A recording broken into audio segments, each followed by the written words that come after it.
እማዬ ዛሬ እስኪ ፕሮግራም አለብኝ 400 ብር ስጪኝ የማይመለስ ብር ብሎ ከእጇ ላይ መንጥፎ ወጣ። በዚህም የምትበሳጨው እናት ውይ እንደው የዚህ ልጅ ነገር እንደው ምን ይሻለኝ ይሆን ብላ ፈጣሪዋን ትማጸናለች። ጎረቤቱ ሄለን ባገኘችው ቁጥር እናትህን አግዛት ብላ ተጨቀጭቀዋለች።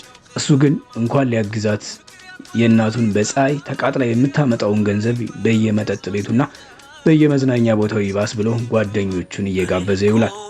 እናቱ ታማ ሆስፒታል እንደገባች ይነገረውና ይሄዳል። ለእናቱ መድኃኒት መግዛት እንዳለበት ይነግሩታል። እጁ ላይ ምንም ብር ስላልነበረው አለኝ የሚለውን ጓደኛው ጋር ሂዶ በእናትህ እናቴ ታማብኛለች፣ ነገ የምመልስልህ ትንሽ ሳንቲም ስጠኝ ሲለው የለኝም ብሎ ሸመጠጠው።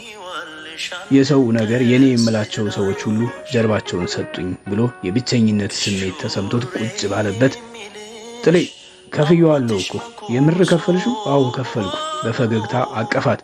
እሱም ከስተቱ ተምሮ መስተንግዶ ስራ ተቀጥሮ እየሰራ እናቱን ማገዝ ጀመረ። ጥፋተኛ እናትሽ በችግር ጊዜ ጠላቱንም ወዳጁንም ለየበት። ሰው ሆኖ የማይለወጥ የለምና የራሱ ስራ ከፍቶ መስራት ጀመረ።